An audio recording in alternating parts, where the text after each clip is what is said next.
TDP 43వ ఆవిర్భావ దినోత్సవ వేడుకల్లో ముఖ్యమంత్రి చంద్రబాబు పాల్గొని మాట్లాడుతున్నారు. లైవ్లో చూద్దాం. చూస్తే ఎన్డీఏ 1 and 2 గాని వాజ్పేయి గారి పీరియడ్లో మళ్ళీ ఈరోజు కూడా కేంద్రంలో కీలక పాత్ర పోషించే పార్టీ తెలుగుదేశం పార్టీ.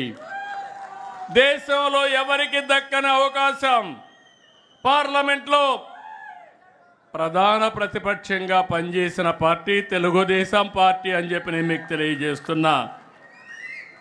ఇవన్నీ చూసినప్పుడు నేను ఒకటే మిమ్మల్ని అందరినీ కోరుతున్నాను. ఎన్నో కార్యక్రమాలు చేశాం. బాబాసాహెబ్ అంబేద్కర్కి భారతరత్న రావడంలో కీలక పాత్ర పోషించిన వ్యక్తి ఎన్టీఆర్. ఆ రోజు నేషనల్ ఫ్రంట్లో అని చెప్పి కూడా నేను మీకు తెలియజేస్తున్నా. అభివృద్ధిలో మీరు చూస్తే 99లో ఏదైతే గోల్డెన్ క్వాడ్రిలేటరల్ రోడ్డు ఉందో ఆ రోడ్డుకు నాంది పలికిన పార్టీ తెలుగుదేశం పార్టీ. విద్యుత్ సంస్కరణలు తెచ్చిన పార్టీ తెలుగుదేశం పార్టీ. ఇన్ఫ్రాస్ట్రక్చర్లో మీరు చూస్తే అనేక సంస్కరణలకు నాంది పలికాం. ఈరోజు సంపద వచ్చిందంటే ఆ సంపద రావడానికి ముందు చూపుతో పనిచేసిన పార్టీ తెలుగుదేశం పార్టీ అని చెప్పి నేను మీకు తెలియజేస్తున్నా. ఒక సంస్కరణ కాదు, విద్యా సంస్కరణ తీసుకొచ్చాం. నేను ఎప్పుడూ ఒకటే ప్రగాఢంగా భావిస్తాను. ప్రభుత్వం వల్ల, ప్రభుత్వ విధానాల వల్ల జీవితాలు మారుతాయి. అదే ప్రభుత్వ విధానాల వల్ల, ప్రభుత్వ పనితనం వల్ల ప్రజల జీవితాలు నాశనం అవుతాయి. ఈ విషయం మీరు గుర్తుపెట్టుకోవాల్సిన అవసరం ఉంది. 25 సంవత్సరాల కంటే ముందు నేను హైదరాబాద్ ఏ విధంగా ఉండాలి, తెలుగు జాతికి ఏ విధంగా సంపద సృష్టించాలనో ఒక నగర నిర్మాణానికి ప్రారంభిస్తే ఈరోజు గర్వంగా చెప్పగలుగుతున్నా. ఆ రోజు మనం తెలుగుదేశం పార్టీ ప్రారంభించిన పనుల వల్ల తెలంగాణ రాష్ట్రం నెంబర్ 1 స్టేట్గా ఎక్కువ తలసరి ఆదాయం వచ్చే రాష్ట్రంగా తయారైందంటే అది తెలుగుదేశం పార్టీ కాంట్రిబ్యూషన్. అది ఈరోజు ఇంకొక మాట కూడా చెప్తున్నా మీ అందరికీ. ఈరోజు 25 సంవత్సరాల కంటే ముందు నేను ఐటీ మాట్లాడా, హైటెక్ సిటీ కట్టా, ప్రజల్లో చైతన్యం తీసుకొచ్చా. అప్పుడు నన్ను నమ్మలేదు. కానీ ఈరోజు మీరు చూస్తే మీ ఊర్లో ఎంతమంది ప్రపంచంలో వేరే దేశాల్లో ఉన్నారో చూస్తే దానికి దోహదం చేసిన పార్టీ తెలుగుదేశం పార్టీ. అది సాధించిన జెండా తెలుగుదేశం పార్టీ జెండా. ఈరోజు నేను గర్వంగా చెప్పగలుగుతున్నాను. ఏ దేశమైనా వెళ్ళండి, ప్రతి ఒక్క ఊర్లో కూడా మంచి కాలనీలు ఉంటాయి, అంటే డబ్బులు ఉండేవాళ్ళు. అలాంటి పాష్ కాలనీకి వెళ్ళి మీరు తెలుగులో మాట్లాడండి, ఇమ్మీడియట్గా మీటింగ్ కావాల్సిన వ్యక్తులు మొత్తం వచ్చే పరిస్థితి ఉంటుందంటే అది తెలుగుదేశం పార్టీ సాధించిన విజయం. దీనికంటే గర్వకారణం ఏం కావాలని మిమ్మల్ని అడుగుతున్నా. తెలుగుదేశం పార్టీ కార్యకర్త సగర్వంగా కాలరెగరేసుకునే పరిస్థితి తీసుకొచ్చాను తప్ప ఎక్కడ కూడా తలదించుకునే పరిస్థితి రాదని చెప్పి నేను మీకు తెలియజేస్తున్నా. ఈరోజైతే నిరంతరం ఈ కార్యక్రమం కొనసాగాలి. ఎవరైతే ఆలోచించడం ఆపేస్తారో లేకపోతే తెలుసుకోవడం ఆపేస్తారో వాళ్ళు అక్కడి నుంచి పతనం అవుతూ ఉంటారు, వ్యక్తులు కానీ వ్యవస్థలు కానీ. మొన్న ఎన్నికలు వచ్చాయి, 2024 ఎన్నికలు ఒక చరిత్రను సృష్టించిన ఎన్నికలు ఇవి. ఆ రోజు అందరం ఆలోచించాం, రాష్ట్రాన్ని పునర్నిర్మాణం చేసుకోవాలి, మళ్ళీ దగాగాబడ్డ ఈ తెలుగు జాతిని నిలబెట్టవలసిన బాధ్యత ఉందని తెలుగుదేశం, జనసేన, బీజేపీ 3 పార్టీలు కలిసి పోటీ చేశాం. పవన్ కళ్యాణ్ గారు కానీ నరేంద్ర మోడీ గారు కానీ పూర్తిగా సహకరించారు. ఇది ఒక చరిత్ర. 93% స్ట్రైక్ రేట్. ఈరోజు నేను చెప్తున్నా, మన మీద చాలా ఆశలు పెట్టుకున్నారు. కార్యకర్తల్లో యాస్పిరేషన్లు ఉన్నాయి. ఇప్పుడు నేను వస్తే కాగితాలు ఇస్తూనే ఉన్నారు. ఇది నాకు కొత్త అనుభవం. ఎప్పుడు కూడా కాగితాలు ఇచ్చేవాళ్ళు కాదు పదవుల కోసం. మీలో యాస్పిరేషన్లు ఉన్నాయి, ప్రజల్లో యాస్పిరేషన్లు ఉన్నాయి. అయితే దీన్ని సాధించడం కోసం అనునిత్యం పనిచేయాలి. కొంచెం ఎక్స్ట్రాగా పనిచేస్తే తప్ప ఇది సాధ్యం కాదని చెప్పి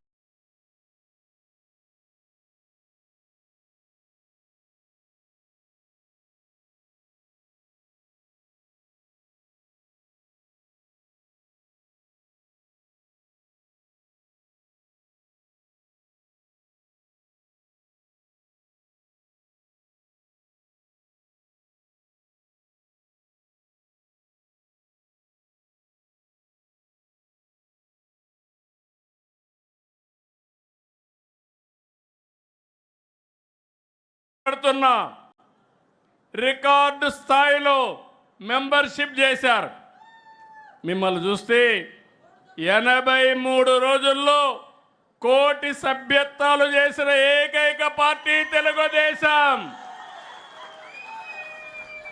ఏపీలో 1,53,551 మంది, తెలంగాణలో 1,78,041 మంది, రెండు రాష్ట్రాల్లో కలిసి 1,02,35,857 మందిని ఇచ్చేశారు.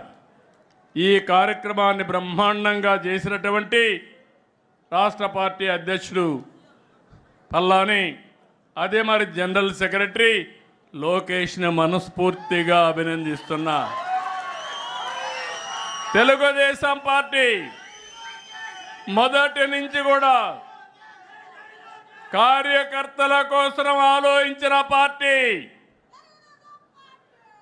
ఓసారి నాకు బాధ కలిగేది, నిద్రపోని రోజులున్నాయి.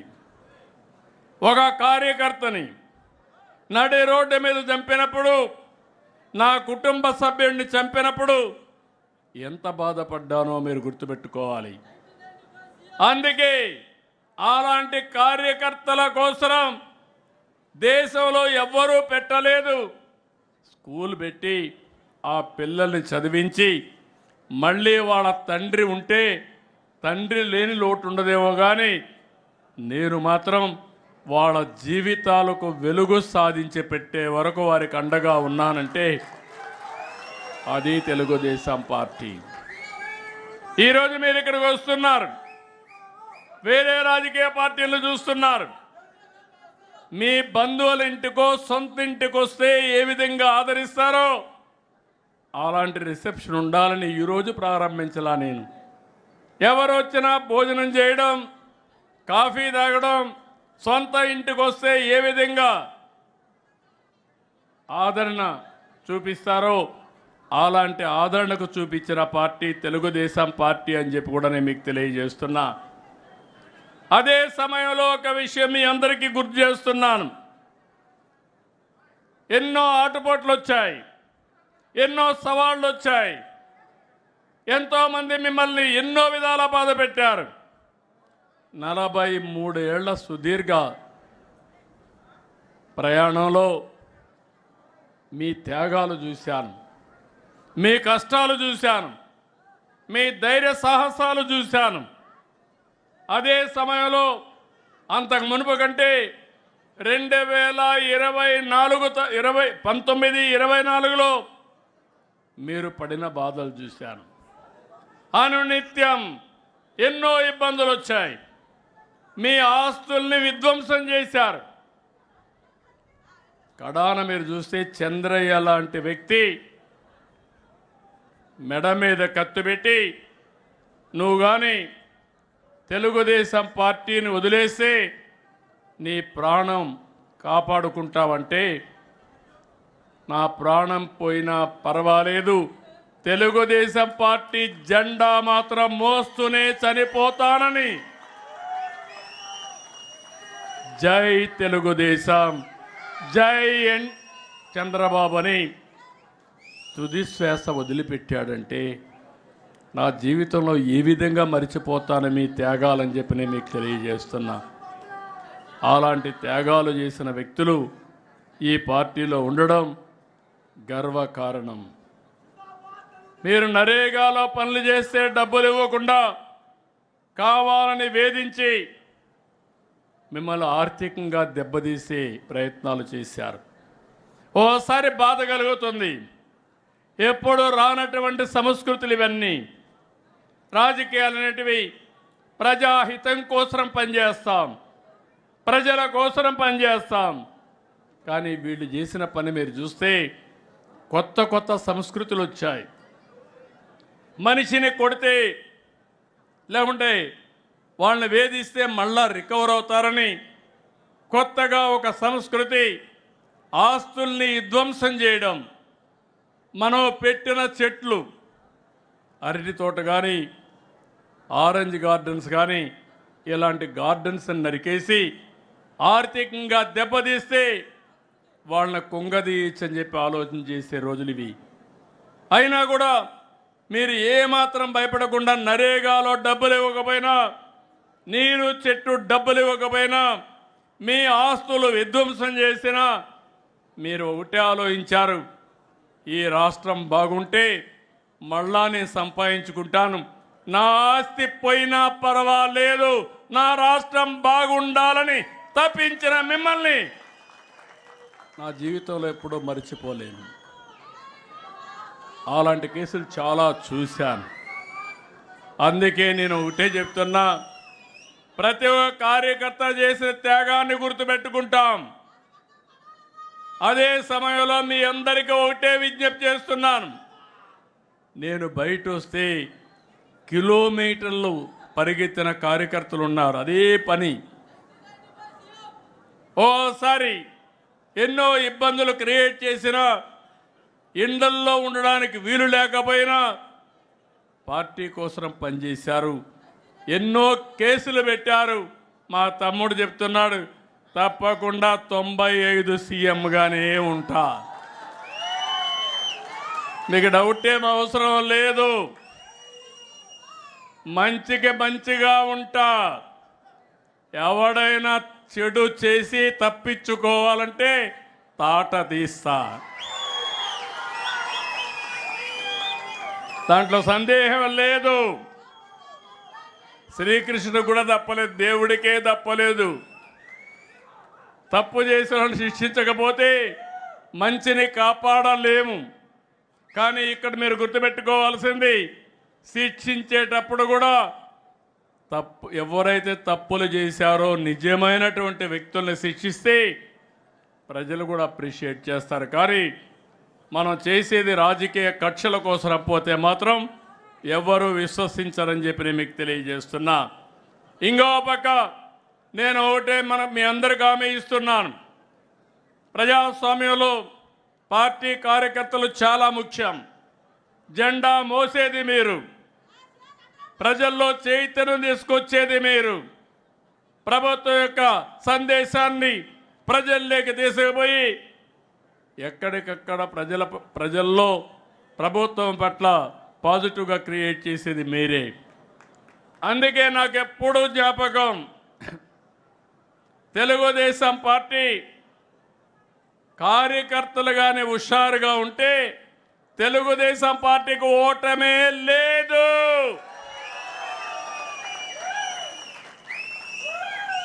ఎప్పుడైతే కార్యకర్తలు హుషారు తగ్గుతుందో, జోష్ తగ్గుతుందో, అప్పుడే కొద్దిగా అపోజిషన్ పార్టీకి కొమ్ములు వస్తాయి. అందుకే నేను మిమ్మల్ని ఒకటే కోరుతున్నా, మిమ్మల్ని అన్ని విధాలా ఆదుకునే బాధ్యత కుటుంబ పెద్దగా తెలుగుదేశం పార్టీ తీసుకుంటాం. అదే సమయంలో మీకు గౌరవిస్తాం. వేదిక పై నుండి అందరికీ చెప్పాను, చెప్తూనే ఉన్నాను అందరు మంత్రులు కూడా, కార్యకర్త ఫస్ట్, నాయకుడు తర్వాత. నాయకులు వస్తూ ఉంటారు, కానీ కార్యకర్తలు మాత్రం శాశ్వతంగా ఉంటారు. అదే సమయంలో కార్యకర్తలు ఆలోచించాల్సింది ఈరోజు రేపు ఎల్లుండి ఆలోచించండి, ఈరోజే ఆలోచించద్దండి. ఆ విషయంలో కూడా అందరం కూడా క్లారిటీ ఉండాల్సిన అవసరం ఉంది. సంక్షేమ కార్యక్రమాలు, అభివృద్ధి కార్యక్రమాలు అందరికీ చేస్తాం, కానీ తెలుగుదేశం కార్యకర్తకు గుర్తింపిస్తాం, ఎన్డీఏ నాయకులు గౌరవిస్తాం, పనులన్నీ మీ ద్వారానే జరగాలనేది నా అభిమతం అని చెప్పి మరొక్కసారి మీకు తెలియజేస్తున్నా. ఎవరైనా నాయకులు దీనికి విభిన్నంగా పనిచేస్తే ఆ నాయకులు నియంత్రణిస్తా, మొహమాటం లేదు. తెలుగుదేశం పార్టీకి ఒకటి శాశ్వతంగా ఉండాలి. మనం ట్రస్టీలు మాత్రమే, మనం పెత్తదారులు కాదు. తెలుగుదేశం పార్టీకి ఒక సిద్ధాంతం ఉంది. ఆ సిద్ధాంతం ప్రకారం కొత్తగా వచ్చిన వాళ్ళు కానీ పాత వాళ్ళు కానీ అందరూ అనుసంధానం కావాలి. అప్పుడే ఈ పార్టీ శాశ్వతంగా ఉంటుందని చెప్పి కూడా నేను మీకు తెలియజేస్తున్నా. అందుకనే మళ్ళీ మీ అందరికి హామీ ఇచ్చేది, ఎన్నికల ముందు కొన్ని హామీలు ఇచ్చాం ప్రజలకి, సూపర్ 6 హామీలు ఇచ్చాం. ఆ రోజు బయట నుంచి చూస్తే నాకు అనిపించింది అన్నీ చేయగలుగుతామని. నేను అనేక సార్లు చెప్పాను, అభివృద్ధి జరగాలి, సంపద సృష్టించాలి, ఆదాయాన్ని పెంచాలి, పెంచిన ఆదాయం ద్వారా సంక్షేమ కార్యక్రమాలు చేసి మళ్ళీ అభివృద్ధి ఖర్చు పెడితే నిరంతరం ముందుకెళ్తుంది. లేకపోతే అప్పులు చేసి సంక్షేమ కార్యక్రమాలు ఇస్తే కొన్ని రోజుల తర్వాత ఆగిపోతాయి. ఈరోజు అలాంటి పరిస్థితుల్లో మనం కోరకపోయాం. 9,74,000 కోట్ల రూపాయల అప్పులు, దీనికి వడ్డీ కట్టాలి, అసలు కట్టాలి. అభివృద్ధి ఆగిపోయే పరిస్థితి వచ్చింది. కానీ నా జీవితంలో ఎప్పుడు కూడా నేను ఓటమిని అంగీకరించను. తప్పకుండా ఈ రాష్ట్రాన్ని అభివృద్ధి చేసి నెంబర్ 1 స్టేట్గా తయారు చేసే బాధ్యత ఎన్డీఏ కూటమి తీసుకుంటాం.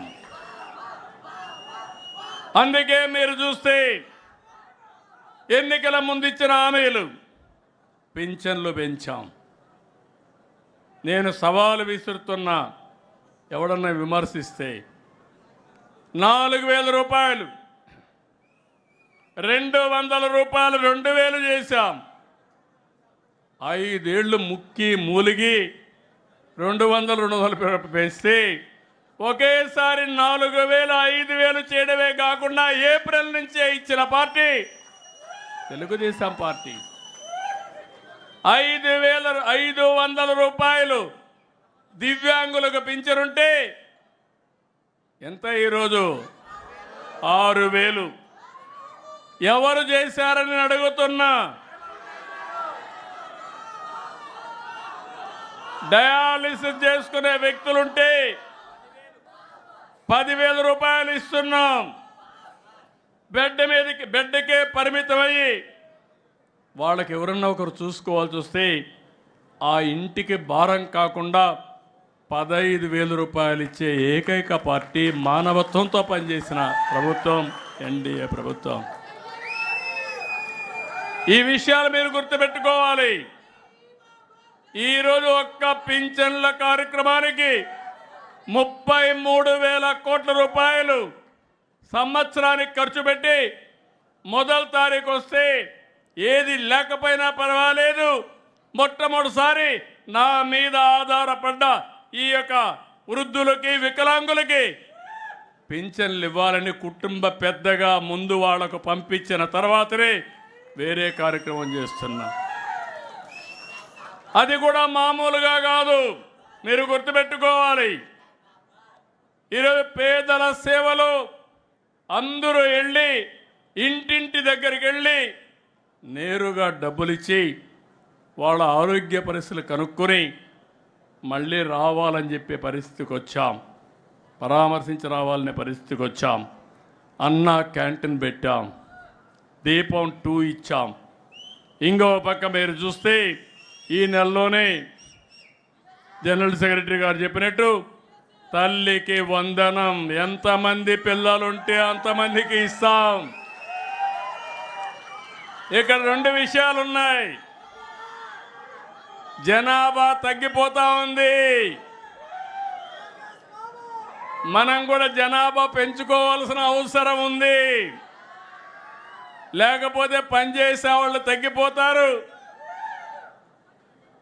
ముసలి వాళ్ళు ఏజింగ్ ప్రాబ్లంతో సఫర్ అయ్యే పరిస్థితి వస్తుంది.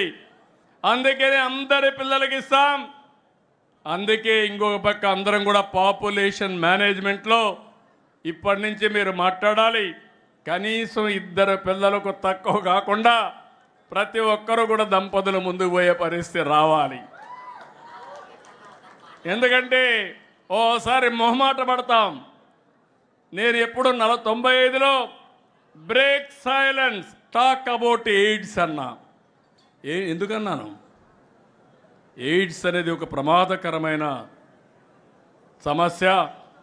ఎయిడ్స్ కానీ స్ప్రెడ్ అయితే సమాజంలో చాలా ప్రాబ్లమ్స్ వస్తాయని తల్లిదండ్రుల్ని పిల్లలతో సెక్స్ విషయాలు మాట్లాడమని మీకు ఆ రోజు చెప్పాను.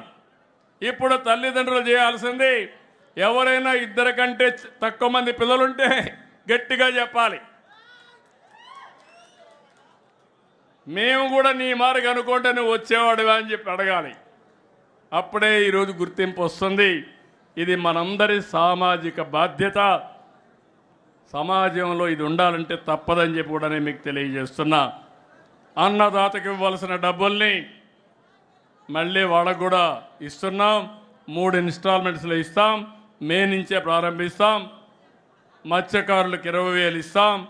అదే మాదిరిగా ఏదైతే డిఎస్సి ఉందో తొందరలోనే 1-2 రోజుల్లోనే డిఎస్సి కూడా పిలుస్తాం.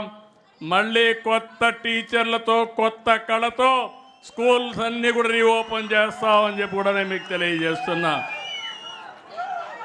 అయితే మనం ఇవన్నీ కూడా ప్రజలకు ఇచ్చిన హామీలు నెరవేరుస్తాం. ఎందుకంటే మన దగ్గర డబ్బులుండి కాదు. ఆ విషయం కూడా కార్యకర్తలు గుర్తుపెట్టుకోవాలి, ప్రజలు గుర్తుపెట్టుకోవాలి. ఇబ్బందులు ఉన్నాయి. మన ఊహించిన దానికంటే ఇబ్బందులు ఎక్కువగా ఉన్నాయి. నేను 4వసారి ముఖ్యమంత్రిని. 3 సార్లు నాకు ఎప్పుడు ఇన్ని ఇబ్బందులు రాలేదు. అన్ని ఇబ్బందులు ఉన్నాయి. కానీ ఒక పక్క ఇబ్బందులున్నా సమస్యల్ని ఫేస్ చేస్తూనే ఎక్కడికక్కడ ఇచ్చిన హామీలు నెరవేర్చుకుంటూ ముందుకు పోయే దిశగా ముందుకు కార్యక్రమాలు తీసుకున్నాం. ఈరోజు మీరు చూస్తున్నారు, అమరావతి విధ్వంసానికి గురైతే అమరావతి పనులు ప్రారంభమైనాయి. పోలవరం గోదావరిలో ముంచేస్తే గోదావరిని మళ్ళీ ట్రాక్లో పెట్టి 2027కు పూర్తి చేసే బాధ్యత తెలుగుదేశం పార్టీ ఎన్డీఏ తీసుకుంటున్నాం. ఇంకో పక్కన ఇక్కడే రామాయంపట్నంలో బీపీసీఎల్ అయితే 95,000 కోట్ల రూపాయలతో రిఫైనరీ వస్తూ ఉంది. ఆర్సీఆర్ మిత్తలైతే నక్కపల్లిలో ఒక స్టీల్ ప్లాంట్ పెట్టడానికి 1,00,000 కోట్ల రూపాయలతో ముందుకు వచ్చారు.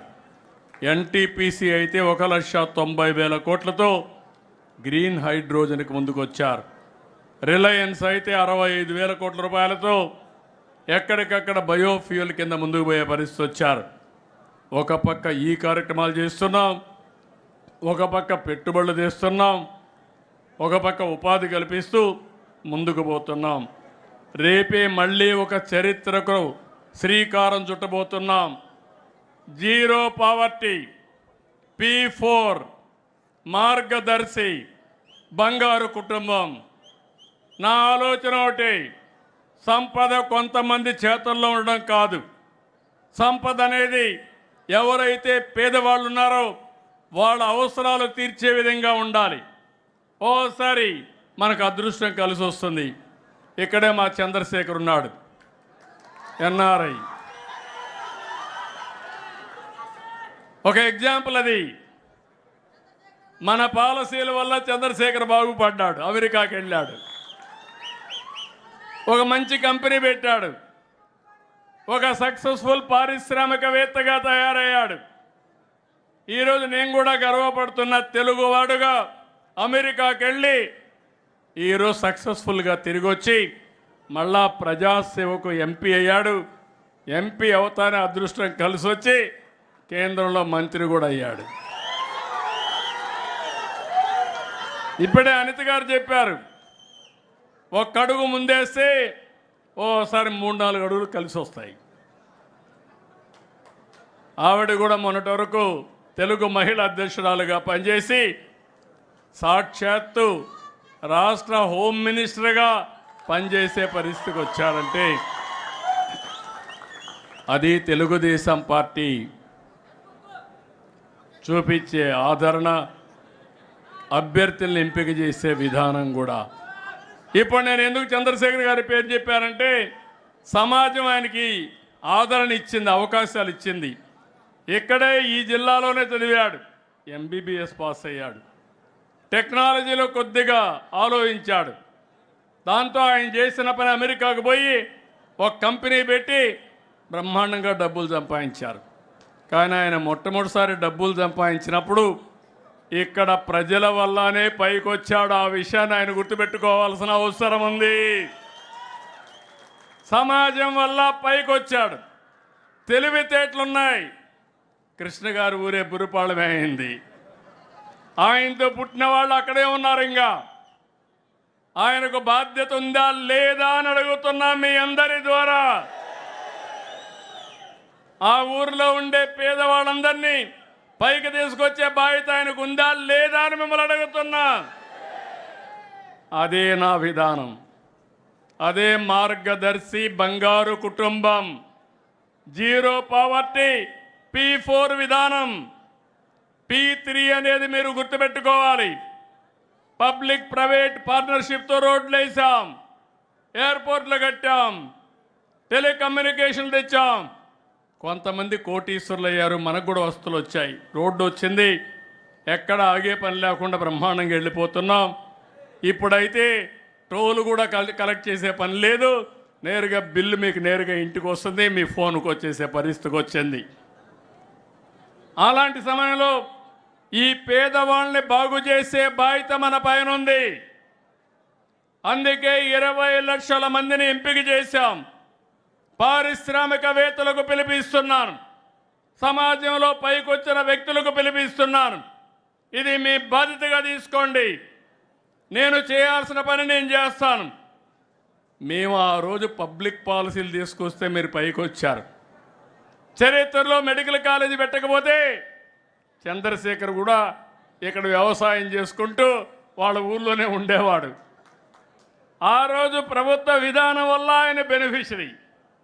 ఆయన బాధ్యత తిరిగి సమాజానికి ఇవ్వాల్సిన బాధ్యత ఆయన పైన కూడా ఉంది. అందుకే నేను మీకు అందరికీ చెప్తున్నా, నా జీవితంలో ఒక ఆశయం, తెలుగుదేశం పార్టీ సిద్ధాంతం కూడా ఇది. ఈ రాష్ట్రంలో ఒకప్పుడు మీరు చూస్తే సంపద సృష్టించడానికి P3 తీసుకొచ్చాం, పేదవాళ్ళని ఉద్ధరించడానికి మనతో సమానంగా పైకి తీసుకొచ్చి మొట్టమొదటిగా జీరో పావర్టీ, తర్వాత బెటర్ లివింగ్ స్టాండర్డ్స్, తర్వాత బెస్ట్ లివింగ్ స్టాండర్డ్స్ అందరికి ఇవ్వాలని నా అభిమతం. మనుషుల్ని ఒక ఆస్తిగా పరిగణించి అలాంటి మనుషుల్లో కానీ మార్పు తీసుకొచ్చి ఆ మనుషులకు కానీ మనం హ్యాండ్ హోల్డింగ్ ఇస్తే అందరూ బాగుపడే అవకాశం ఉంటుంది. నేను అందుకే తెలుగుదేశం పార్టీ 44వ ఆవిర్భావ దినోత్సవంగా పిలిపిస్తున్నా. ఇది ఒక మహత్తరమైన కార్యక్రమం. 25 ఏళ్లకు మునుపు ఐటీ ఒక ప్రభుత్వ విధానాన్ని తీసుకొస్తే ఈరోజు ప్రపంచంలోనే ఎక్కువ తలసరి ఆదాయం వచ్చే వ్యక్తులు తెలుగువారు. ఈరోజు ఈ రాష్ట్రంలో పేదవాళ్ళు అనేది లేకుండా అందరికీ సమానమైన అవకాశం వస్తే సమాజం ఎంత ఆనందంగా ఉంటుందో, ఎంత తృప్తికరంగా ఉంటుందో మీరు ఆలోచించండి. అప్పుడు మీ మారిగా వచ్చిన కాగితాలు ఇచ్చే పరిస్థితి ఉండదు. అప్పుడు కొత్త సమస్యలు వస్తాయి, ఆశలు అనేవి ఉంటాయి, యాస్పిరేషన్స్ అనేవి ఉంటాయి. ఆ యాస్పిరేషన్స్ని ఎప్పటికప్పుడు ఫుల్ఫిల్ చేస్తూ ప్రభుత్వ విధానాలు ఉండాలి. అలాంటి విధానాలు క్రియేట్ చేయడానికే మనం ముందున్నాం. మళ్ళీ ఈరోజు చెప్తున్నా, 43 సంవత్సరాలు పూర్తి చేసుకుని 44వ ఆవిర్భావ దినోత్సవాన్ని జరుపుకున్నాం. మీ అందరిలో గుర్తుండాలి, ప్రతి నాయకుడికి గుర్తుండాలి, కార్యకర్త ఫస్ట్, నో సెకండ్ థాట్. ప్రతి ఒక్క కార్యకర్తకు గుర్తుండాలి, ప్రజలే ఫస్ట్, పీపుల్ ఫస్ట్. మీరు గుర్తుపెట్టుకోవాల్సింది ప్రజలు, మిమ్మల్ని గుర్తుపెట్టుకోవాల్సింది నాయకులు.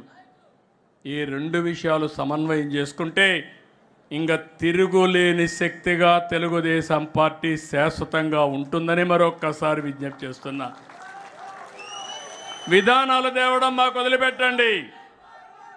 ప్రపంచంలో బెస్ట్ పాలసీ ఎక్కడుంటే దాన్ని ముందుగానే ఆలోచించే వ్యక్తిని నేను. హైటెక్ సిటీ అంటే ఎవరికి అర్థం కాలేదు, ఐటీ అంటే అర్థం కాలేదు. ఇప్పుడు క్వాంటమ్ వ్యాలీ అంటే అర్థం కావడం లేదు, క్వాంటమ్ కంప్యూటింగ్ అంటే అర్థం కావడం లేదు. ఏ అంటే చాలామంది వెనకబడుతున్నారు, కానీ ఏ అని అందరూ వాడుతున్నారు. ఫోన్లు ఉన్నాయి అందరికీ. మీరు ఫోన్ ఎత్తుకుంటే ఏదైనా డౌట్ వస్తే చాట్ జీపీటీకి వెళ్ళి దాన్ని అడిగే పరిస్థితికి వస్తున్నారు. ఈ యొక్క ఏ వాడకంలో మనం ముందున్నాం. భారతీయులు 68% ఉంటే ప్రపంచం మొత్తం 31% ఉన్నారు. ఇలాంటి చాలా విషయాలు ఉన్నాయి. నేను ఒకటే మళ్ళా ఈరోజు మీ ఆనందాన్ని పంచుకుంటూ మళ్ళీ మిమ్మల్ని కోరుతున్నా, ప్రతి ఒక్క కార్యకర్తకు న్యాయం చేసే బాధ్యత పార్టీ తీసుకుంటాం. అయితే మీరు నా చుట్టూరు తిరిగితే మాత్రం మీకు న్యాయం జరగదు. మీరు ప్రజల చుట్టూరు తిరగండి, మీ చుట్టూరు నాయకులు తిరుగుతారు. అలాంటి నాయకులకు నేను అండగా ఉంటానని మరొక్కసారి తెలియజేస్తున్నా. అందుకే ఏ జిల్లాకు పోయినా ముందు కార్యకర్తలను కలుస్తున్నా. ఒక 2 గంటలు టైం స్పెండ్ చేస్తున్నా. ఆ 2 గంటలు టైం స్పెండ్ చేస్తే నాకు ఎంత స్ట్రెంగ్త్ వస్తుందంటే, నా సొంత ఇంటికి పోయి ఒక కాఫీ తాగితే ఎంత ఆనందం వస్తుందో అంత ఆనందాన్ని పొందుతున్నాను. 43 ఏళ్ళు కష్టపడ్డారు. నేను నా కళ్ళ ముందర చూశాను మీ త్యాగాలన్నీ. అందుకే చెప్తున్నా, ఏ పార్టీకి లేనటువంటి నాయకత్వం ఉంది, కార్యకర్తల బలం ఉంది, ఒక సంకల్పం ఉంది, ఒక పార్టీ సిద్ధాంతం ఉంది. దీనికి అందరూ కలిసి రావాల్సిందిగా మరొక్కసారి రాష్ట్రంలో ఉండే ప్రతి ఒక్క కార్యకర్తను కోరుకుంటూ చేస్తారని చెప్పి ఆశిస్తూ అందరికీ నమస్కారాలు. జై హింద్, జై తెలుగుదేశం, జై తెలుగుదేశం, జై తెలుగుదేశం. ఎన్టీఆర్ अमर रहे, ఎన్టీఆర్ अमर रहे, ఎన్టీఆర్. अमर रहे. Thank you. जय हिंद.